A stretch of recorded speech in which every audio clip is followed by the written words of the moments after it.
Off in the most remote corner of Polynesia lies Easter Island. Its wildlife, plants, and people are 1,000 miles from the nearest neighbor. We all dream of being on a deserted island, far away from civilization. This looks like paradise, until you realize you're in the middle of nowhere and you discover there's no way off the island. For those stranded in paradise, life can be more a curse than a blessing.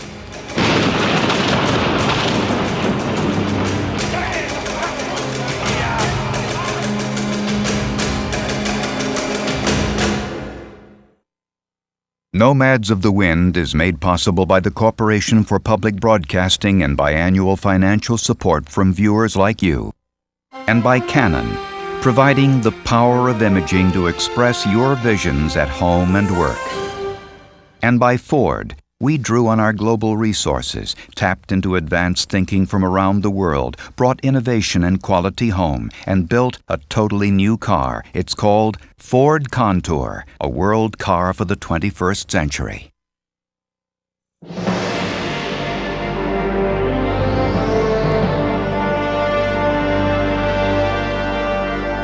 The Polynesian Triangle is like an ancient spearhead thrust across the great Pacific Ocean. Long ago, a voyaging people made this their home. The story of the Polynesians is an epic natural history, man and nature each shaping the destiny of the other.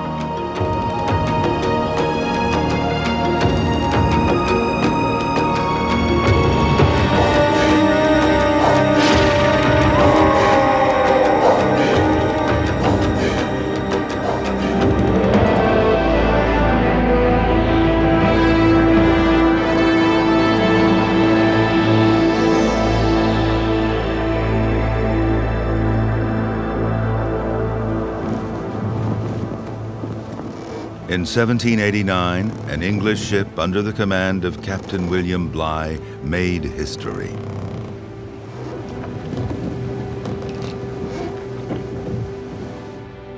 Fletcher Christian and his men committed the infamous mutiny on the Bounty. The crew took over the ship and sailed back toward the paradise of Tahiti. But with the British Navy in pursuit, the mutineers fled across the Pacific and hid on the lonely island of Pitcairn.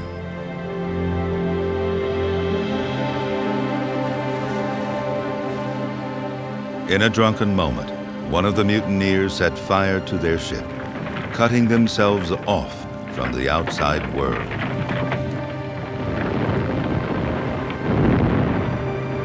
The destruction of the Bounty stranded the outlaws on an island at the end of the world.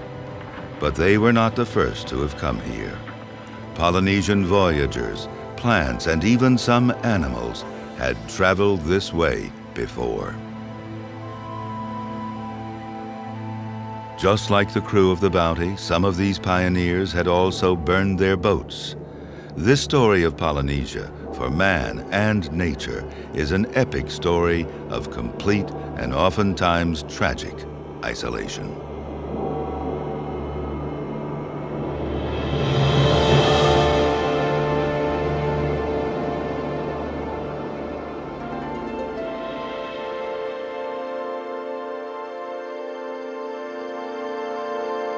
Polynesia is a world of tiny islands scattered across an endless sea.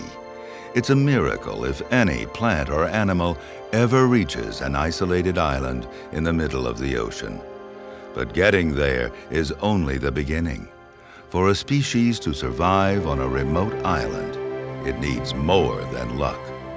And the chance of finding a mate is so slim, most castaways die alone in their foreign homes.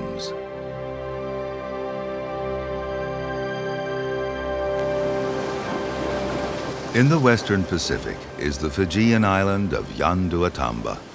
Here lives a Robinson Crusoe of the animal world, the crested iguana. Its closest relatives live in Central America.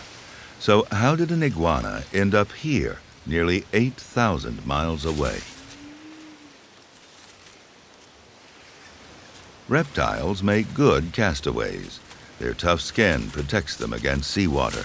They can also go for months without food. But crossing the vast ocean barrier was not by choice. Rivalry intensifies at breeding time. There's competition for mates and for nest sites. Female iguanas often hide their eggs among the roots of trees. Torn from the land by a mighty storm, they could be carried far across the ocean and make landfall on a distant shore. The typhoon season brings destruction, but it also transports new life.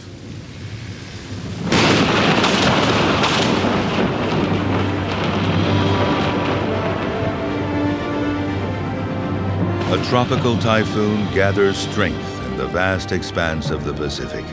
It gains energy and momentum until, like a demon spirit, it unleashes its madness and spirals outwards across the ocean.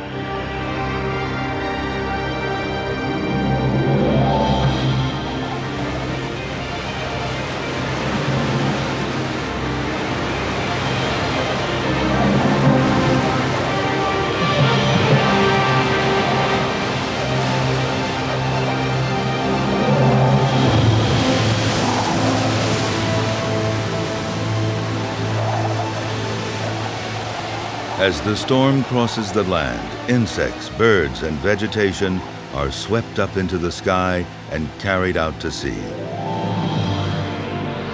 Countless millions perish, but some are launched on journeys of discovery.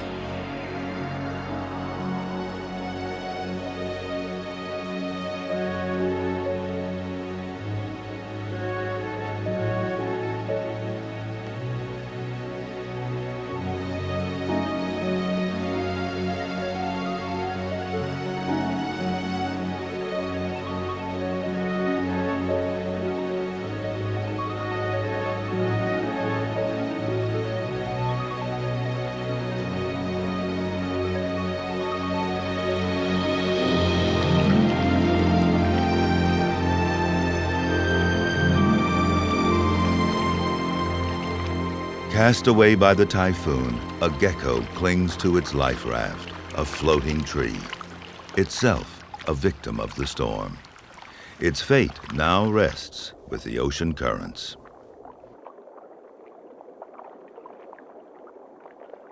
Though seldom seen, the yellow-bellied sea snake is the most widespread snake in the world. It lives in the open ocean, hunting for prey among the debris that collects where currents meet.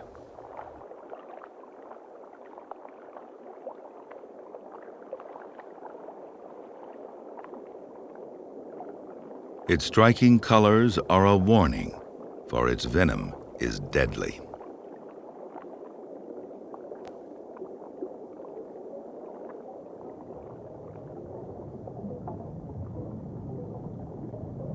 Colonies of corals spawn a blizzard of offspring. Carried by the ocean currents, they may drift hundreds of miles until, by chance, they settle on a far-flung reef and create a new colony.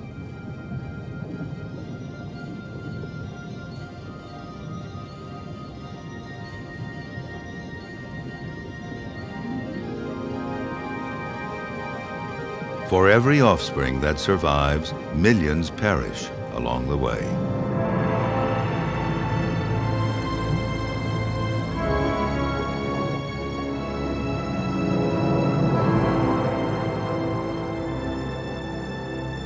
Manta rays, giant nomads of the ocean, reap the shifting harvest of the sea.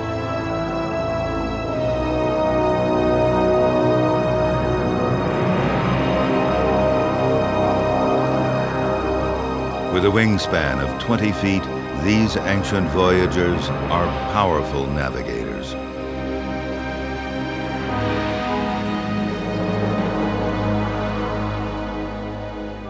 2,000 years ago, a new breed of voyagers entered this oceanic world. The great age of Polynesian discovery had begun.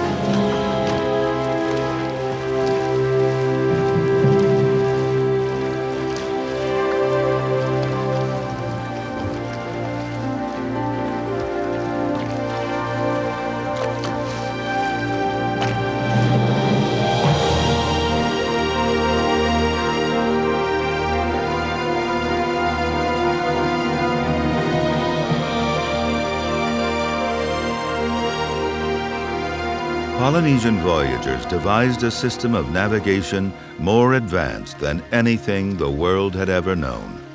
Their navigators steered by the sun and the patterns of ocean swells. The shapes and colors of clouds and the flight of seabirds were vital clues that told of lands far beyond the horizon. Polynesians became masters of the sea.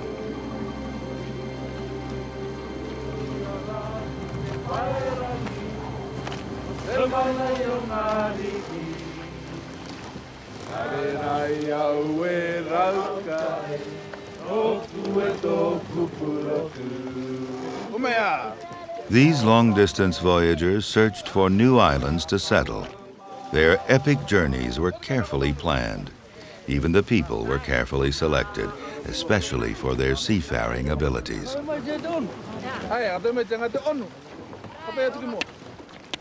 They brought along plenty of food and water to last many weeks, even months.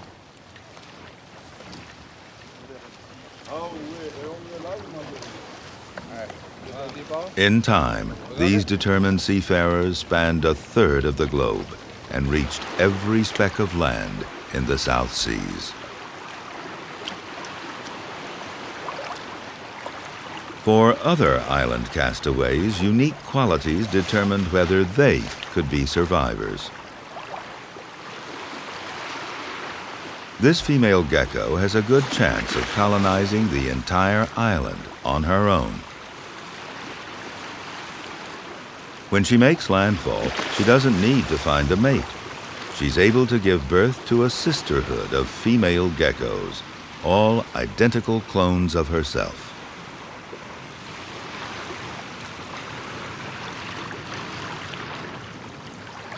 Coconuts, the most widespread tropical fruit, can float for months at sea. A thick fiber husk keeps the nut buoyant, while the fleshy inside holds such large reserves of liquid that it can root and grow even on a sun-scorched beach. The great height of the coconut palm helps its massive seed escape from the shade of the parent tree.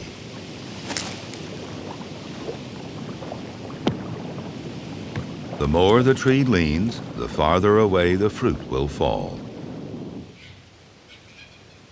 Here on the windward slopes of Rarotonga, the largest of the Cook Islands, the palm trees all lean in an uphill direction.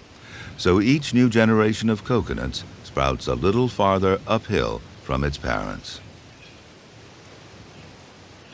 The highest ridges of Rarotonga are home to another plant with giant seeds, the Phycia. All its close relatives are much smaller and have barbed seeds. These seeds hook in the feathers of birds and are carried from one island to another. But on Rarotonga, the Phycia has evolved into a forest tree, reaching 40 feet into the sky. But there's a price to pay for growing so tall.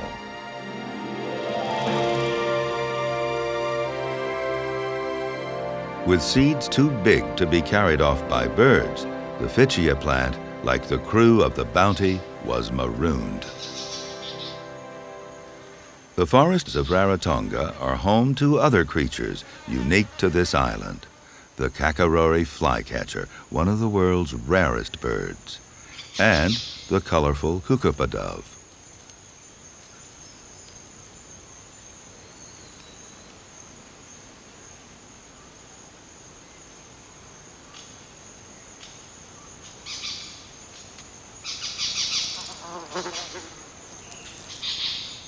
Like the Polynesian people, it's thought all these island pioneers originally spread across the ocean from west to east. Yet the prevailing winds and currents run in the opposite direction, east to west.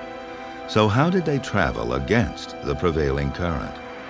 Polynesians know that every few years the wind and current change direction, which also means a shift in the weather.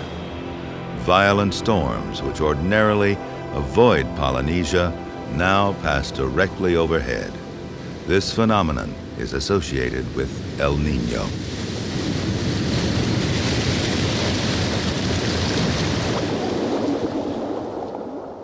Islands in the path of such typhoons are battered by high winds and tidal waves.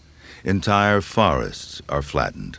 All life, birds, spiders, insects, is wiped from the face of the land, and in the wake of the typhoon, the forest is left silent.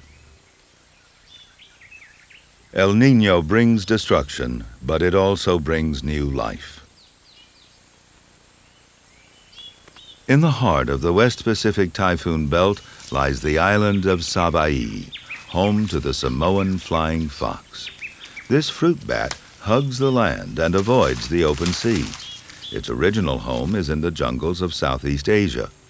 Torn from its homeland by storms and blown from one island to the next, its ancestors at last found sanctuary in the forests of Savaii. It's the most distant point from the Asian mainland reached by any mammal besides people.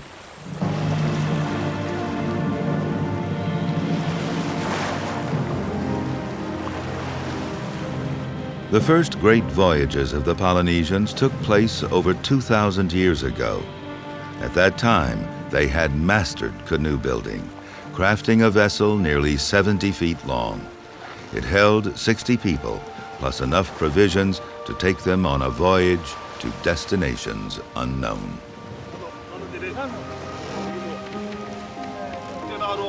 They knew that if they didn't find land, the prevailing wind would eventually shift and carry them back home.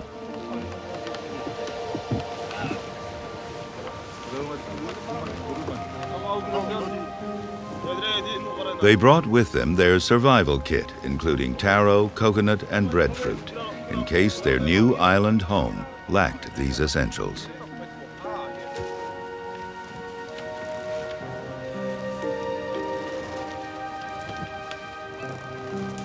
They also brought along their dogs and chickens to help them recreate their old life on a new and strange land.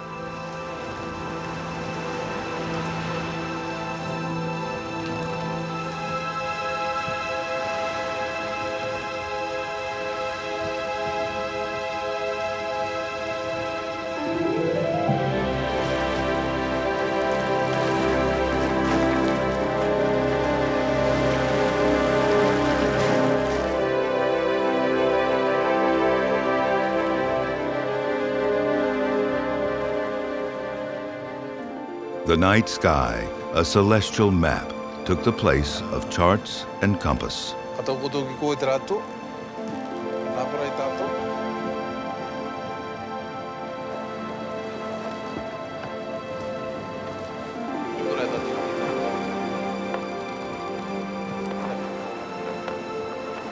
For Polynesian navigators, the pattern of the constellations was used to fix a band of latitude, a sea lane marked by stars that led them to the dawn.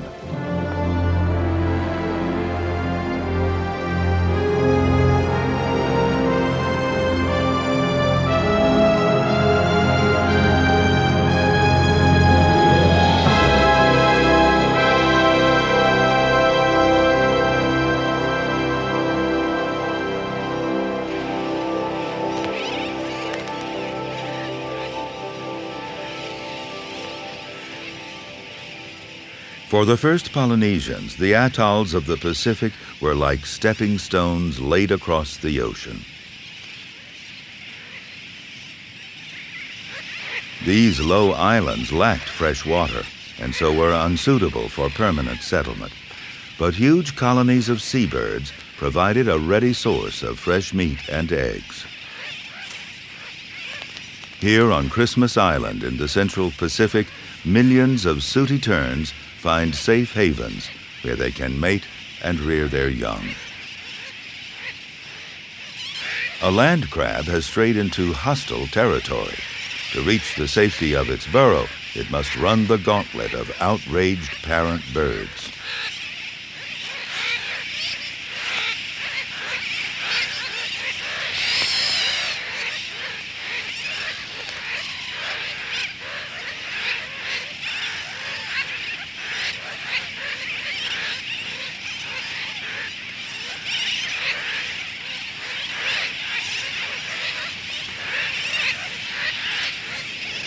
These remote atolls are not just a mecca for marine birds. The shallow waters of their sheltered lagoons attract other ocean travelers, ancient mariners for whom these reefs are a place of pilgrimage. Green turtles have been coming to these islands for millions of years. When these gatherings first took place, this was a high island cloaked in forest. Now, eroded by time, it has been reduced to a coral atoll that can barely keep its head above the sea. But the turtles still keep faith with their ancestral breeding grounds. Each one journeys thousands of miles before returning to the island of its birth to join in the creation of new life.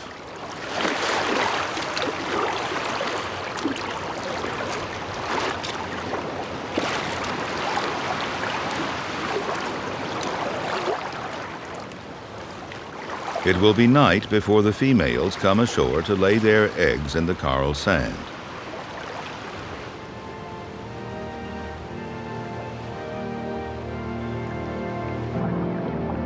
For the males, the rendezvous is over. Their duty done, they disappear one by one into the vastness of the ocean.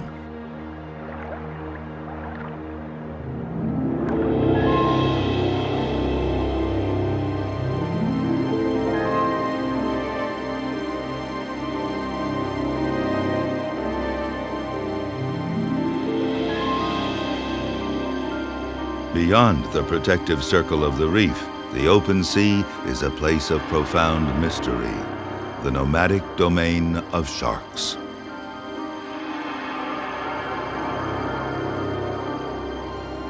No one knows for certain why gray sharks congregate in such numbers along the outer reef. Perhaps they too come to breed, or simply gather at certain islands which are beacons in the otherwise featureless expanse of this immense ocean.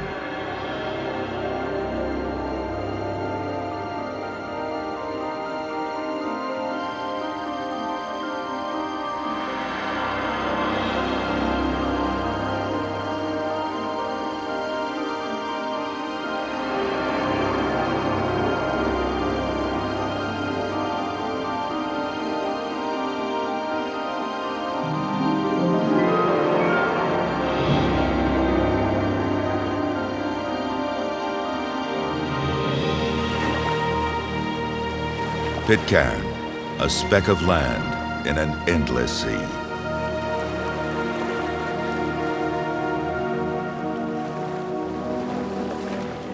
For months, Fletcher Christian and his crew had sailed across Polynesia in search of a hiding place. They knew if the English Navy ever caught them for their crime of mutiny, they would all be hanged. But for some men born in English poverty and enduring the bleakness of sailor life, the paradise of Polynesia was too irresistible to give up.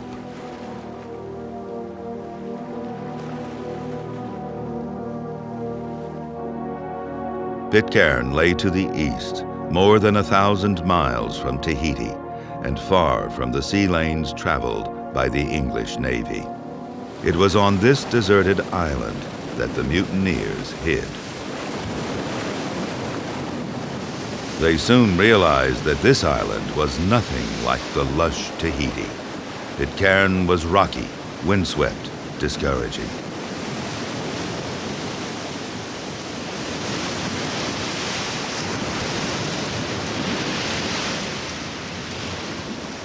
Yet even here, life found a foothold.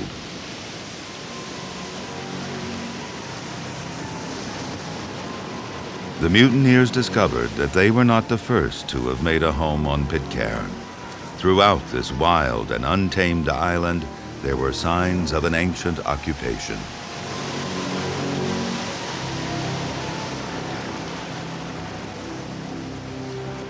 As they explored the cliff tops, they discovered quarries cut in the hard volcanic rock and ground that had been cleared for crops. And when the men from the Bounty came ashore, they were confronted by strange Polynesian figures etched in the cliff face.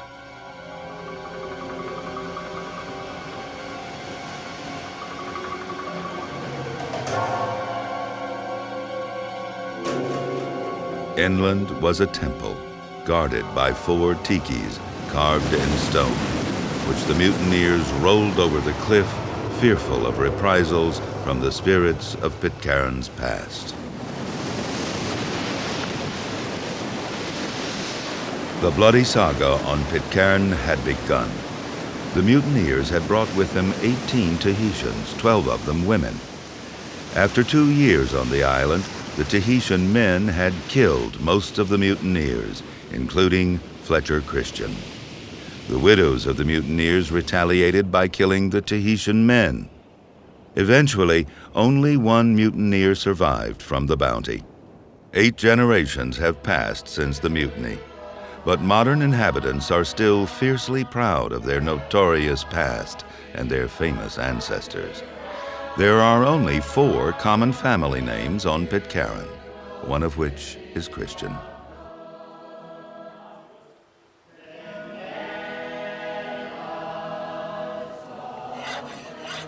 Today's islanders, like Ben Christian, are equally proud of their Tahitian blood and of the Polynesian culture, which has become an integral part of Pitcairn's language and way of life.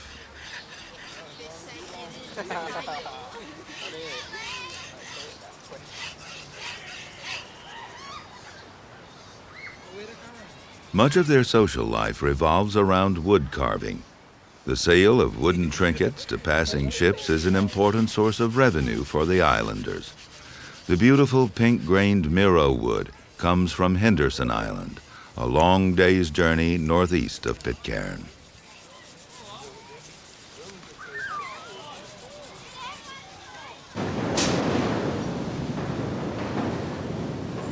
The Pitcairners' open-topped lifeboat is their only physical link to the outside world. Launching it is a hazardous event.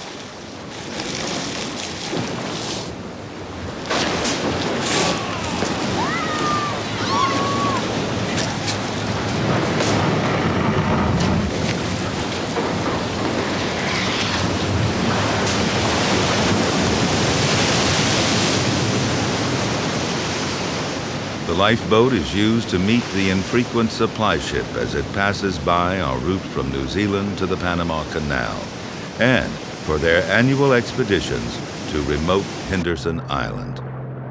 Unreachable by plane, the Pitcairners are nearly as isolated now as when the Bounty mutineers found the island 2 centuries ago. Henderson, the very un-Polynesian name for this uninhabited island, is a bird's paradise.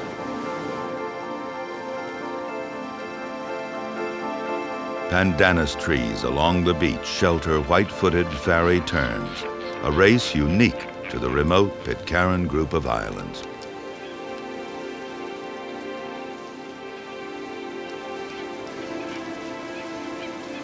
The single egg laid on a bare branch is incubated by each parent.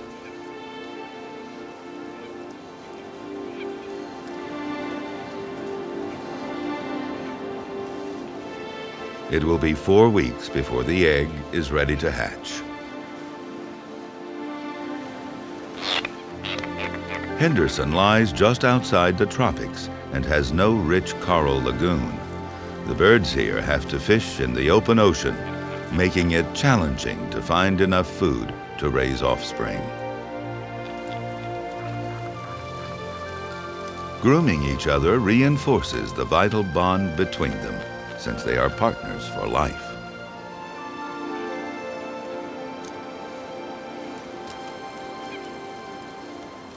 Inland, the forest of miro trees is home to the Henderson reed warbler, unique to this island. There is great competition for territory and nest sites.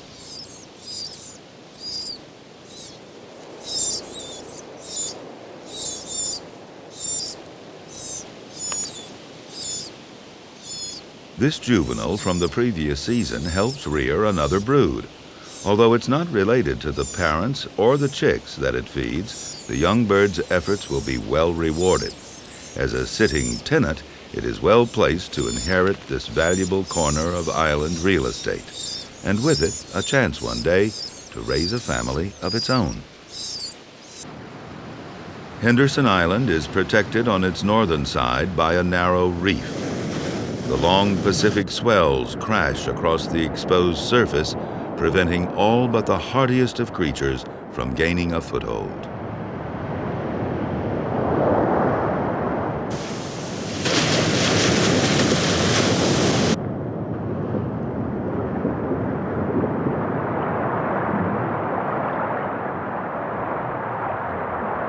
In this constant maelstrom, few organisms remain for long.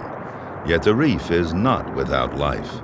Along its margins, the pounding surf has carved channels through the coral.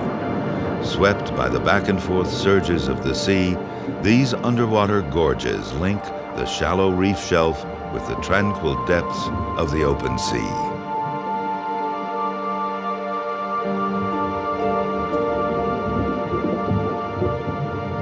The currents which flow from the reef carry particles of food, attracting schools of fish. These hidden sanctuaries hold the key to the marine wealth of the island.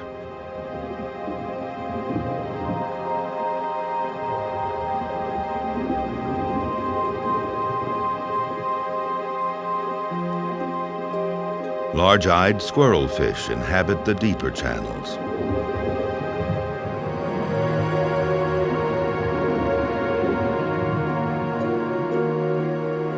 Their red color is thought to make them harder to see, since most predatory fish are red blind.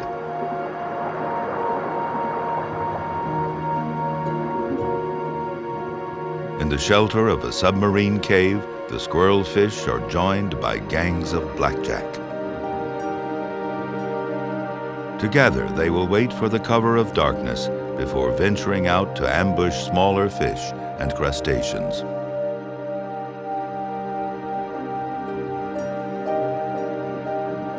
In the deeper offshore waters, delicate towers of coral reach upward toward the light. Henderson lies at the southeastern limit of coral growth in the Pacific and thousands of miles from the coral reefs of Southeast Asia. But lack of competition means that rare and unusual forms are able to thrive in these cool, clear waters.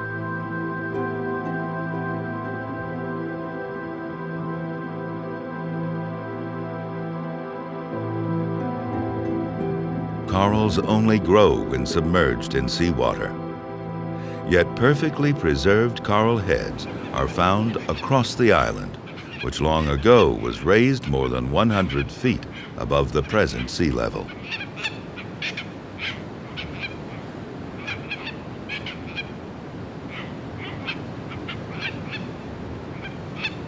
Rain and wind have etched and carved the stranded corals into a honeycomb of fantastical sculptures and miniature caverns in which tropic birds find shelter for their nests. Over the millennia, seabird droppings and coral fragments have combined to make a fertile soil, and plants have taken root. Ferns produce huge numbers of tiny spores that are carried on the wind for hundreds of miles. They're often the first and most successful island colonists.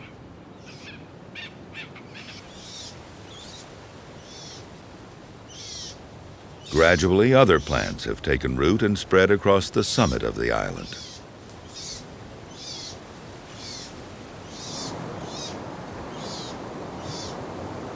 Many were brought here as seeds by migrating birds. Even an island as isolated as Henderson is within the reach of long-distance travelers, such as this bristle-thighed curlew. This curlew has just arrived from the tundra of Alaska, a remarkable journey of 7,000 miles over open ocean. On their migratory journeys, the birds pick up plant seeds in mud that sticks to their feet, or in barbed or sticky fruits which cling to their feathers.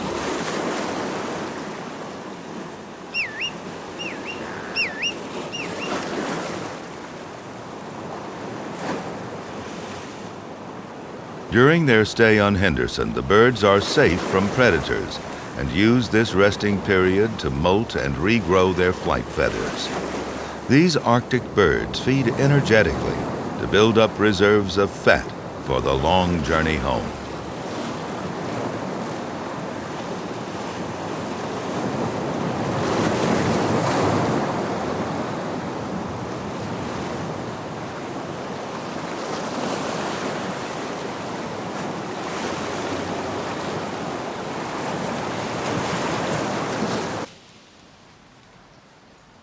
Henderson is home to its own unique fruit dove. The bird has evolved a partnership with the Myrsini tree. The tree provides nutritious berries, the seeds of which the dove scatters across the island, to mutual benefit.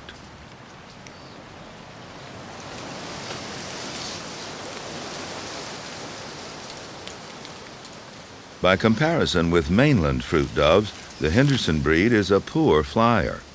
Once powerful flyers, now they walk or clamber through the forest. Islands like these lack large mammal predators. They never made it across the wide ocean. Island birds are not good flyers, perhaps because they no longer have to flee from predators, but also by staying close to the ground, they are not blown out to sea.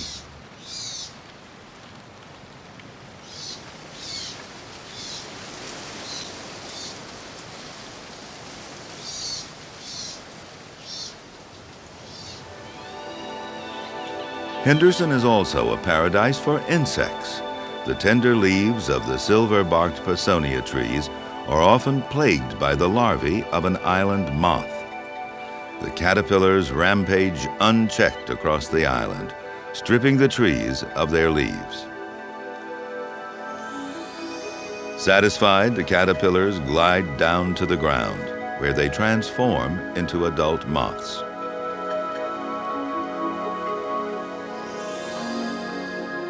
Wherever the branches are bare from the plague, sunlight beams down through the canopy, rejuvenating other plant life on the forest floor. Rats made it to the island by hitching a ride on Polynesian canoes. The Polynesians once valued it for its meat. They also brought pandanus nuts, from which they made a kind of flour.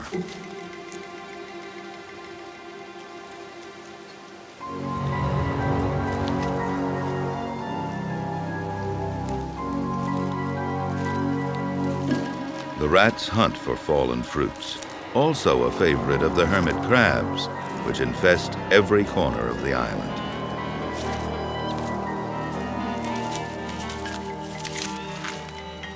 In the competition for this succulent prize, the rats have speed and cunning on their side, but the crabs' massive claws and thick armor give them the edge in close combat.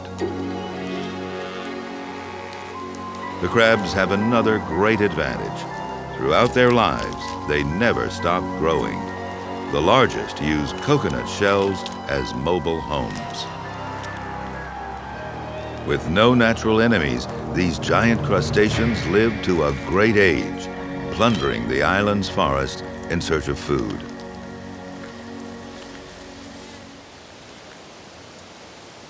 Carrion is their favorite delicacy. Seabird chicks, fallen from their nests, become helpless victims.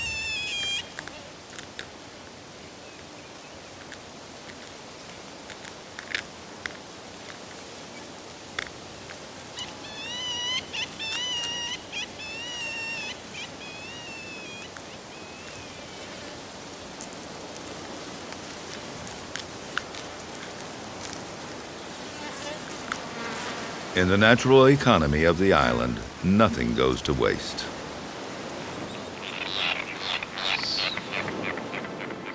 For the Fari Terns, marauding crabs are just one of the hazards of island life. Now that their chick has hatched, the parents must satisfy their offspring's voracious appetite for fish. It's a task that takes all the energies of both birds for several weeks, each day, from dawn to dusk.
In the real world of island life, there are inevitably winners and losers.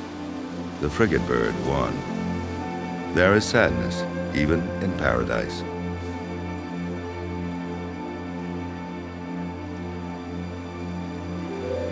Without its mate, the hapless single parent has little chance of meeting its offspring's growing demands for food. On a tropical island with a rich lagoon, there would be a chance of survival. But here on Henderson, the simple saga of life and death is more apparent.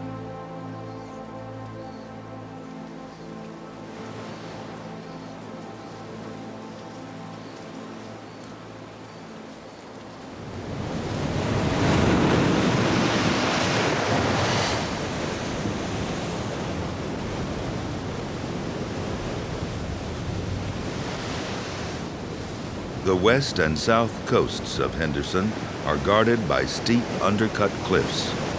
Here, ocean swells have blasted limestone rock, creating caves.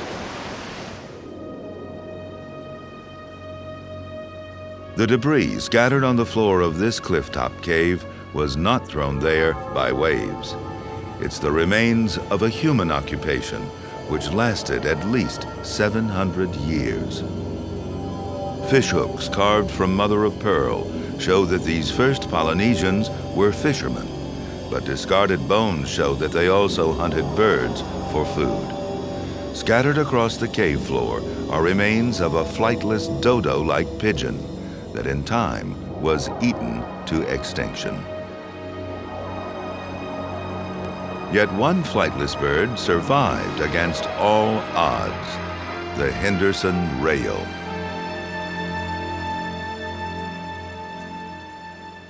Known to Pitcairners as the chicken bird, this hardy little species is the sole surviving flightless bird in all of eastern Polynesia. Although flightless now, the ancestors of Henderson's chicken bird must have flown here from another island. The ability to fly became non-essential on this remote island.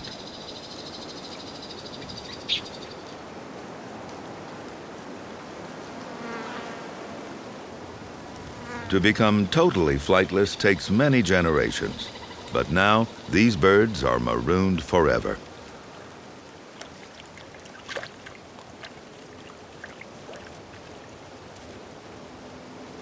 By becoming flightless, Henderson's chicken bird has figuratively burned its boats.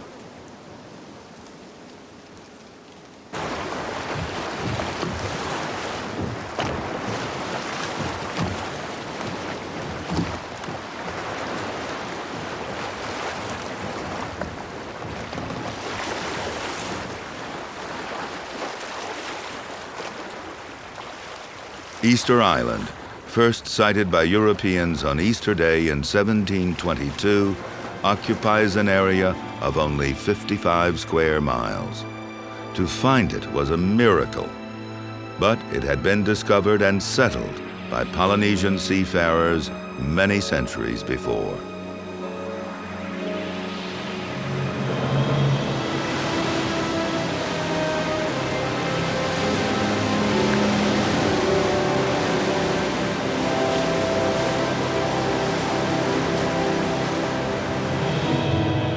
Here, in utter isolation, Polynesian art and religion flowered as nowhere else.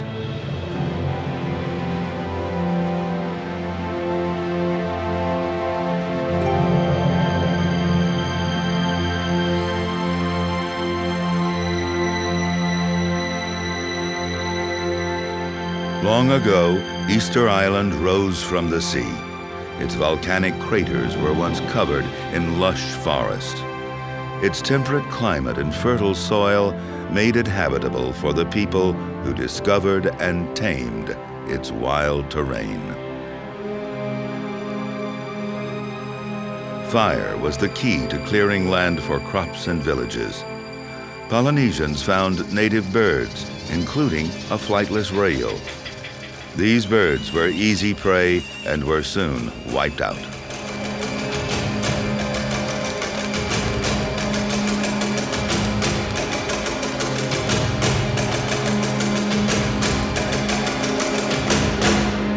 The expanding population was led by chiefs. Their authority came from the power of ancestral spirits embodied as mighty statues, the moai.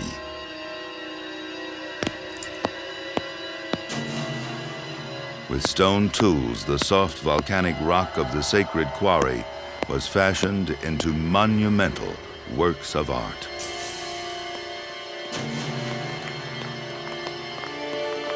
By an extraordinary system of ropes and posts, the islanders manhandled the giant statues across the rocky landscape. As more statues were completed, more trees were felled to create levers and rollers.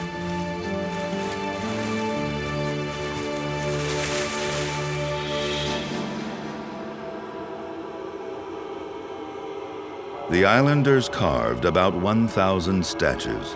The largest, found still in the quarry, was 65 feet tall and weighed 270 tons. These statues were intermediaries between the living and their ancestors, between life and death.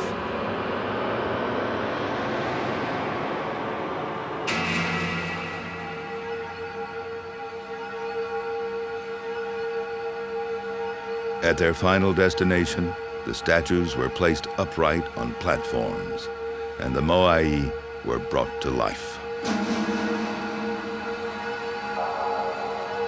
Fitted with eyes fashioned from white coral, they became the island's living faces, to watch like sentinels over the lives of their creators.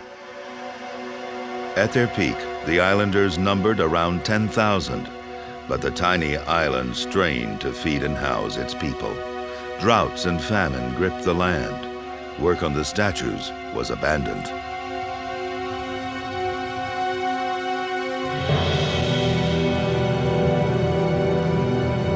Competition for food and space increased. Hungry people died. The island entered an age of darkness. Tribe rose against tribe as turmoil ignited this isolated speck of land.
There was no escape from this remote island.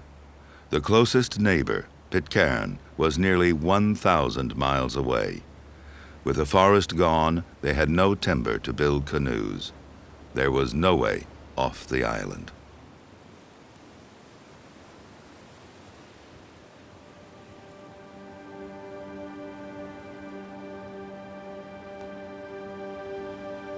Today, the sightless moai and barren landscape are a monument to the tragedy of Easter Island, a sobering lesson in the fragility of life.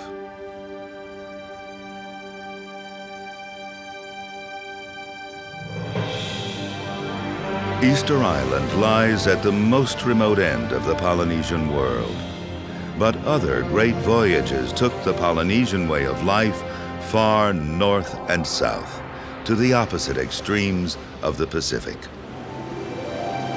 In their final, most ambitious migrations, they found Hawaii and New Zealand, islands which stunned and amazed even these veteran nomads of the wind. Nomads of the Wind is made possible by the Corporation for Public Broadcasting and by annual financial support from viewers like you. And by Canon, providing the power of imaging to express your visions at home and work. And by Ford, maker of the new Ford Contour, a world car for the 21st century.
This is PBS.